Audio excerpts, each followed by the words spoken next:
When this dead hand moves, the monster created by a man they called Mad is turned loose to strike terror into the hearts of men. Frankenstein a la Shmoop. Does the monster have a name? The monster does not have a name in the book. Let's start with the question of why we think the monster is named Frankenstein. Part of it is because of Hollywood. We see the movie. The movie is called Frankenstein, and the image that sticks in our head is Boris Karloff with the things coming out of his ears and whatever. So we think Frankenstein and we think that guy. And until someone tells us otherwise or we read the book, that's just what we think. But if once you actually do read the book, you think, it's possible that Mary Shelley actually wanted us to, equate the two and confuse the two. A couple reasons for this. One is that kind of transition from Enlightenment thinking to Romanticism, right? Where the Enlightenment was all about reason and all that, and then, Mary Shelley writes this book and is like, oh, hey, guess what? Humans aren't all that different from beasts. Let's push reason aside and remember that, we're kind of all just this, it's all about the emotion and the imagination. At the same time, the language that Shelley uses makes us kind of conflate or confuse these two as well. She refers to Frankenstein's monster as monster and as creature.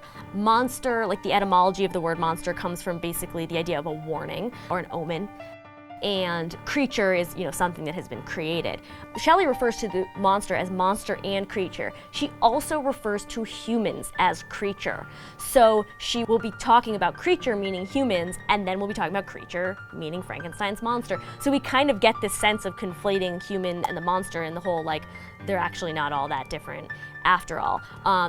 And so some people would say that if you really read closely and say, okay, here's all the time, this is called close reading, here are all the times the word monster is used to describe the monster, here are all the times creature is used to describe the monster, you'll see that she tends to use monster when she's trying to show how different Frankenstein's monster is from Victor, and then she'll use creature when she's trying to show how similar he is.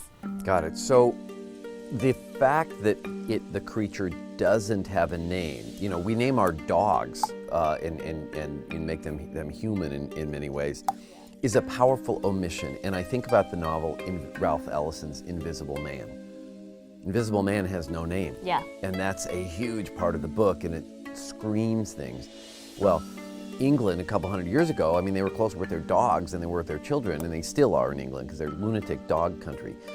So you got to think that omitting a name was an active artistic choice. Absolutely. That screamed a number of things. Yes, if you ever are reading a story and, the narrator doesn't have a name or the main character doesn't have a name, and this happens a lot, you don't really notice it as much because, authors do it because it works and there's a reason. But if a character doesn't have a name or if the narrator doesn't have a name, there's a specific reason for it. In Invisible Man, it's kind of thrown in our faces. The title of the book is Invisible Man.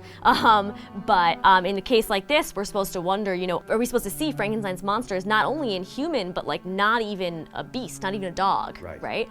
He's even lower than that. And then is that his own fault? Are we supposed to feel bad about that, or is he just? Can we just toss him aside?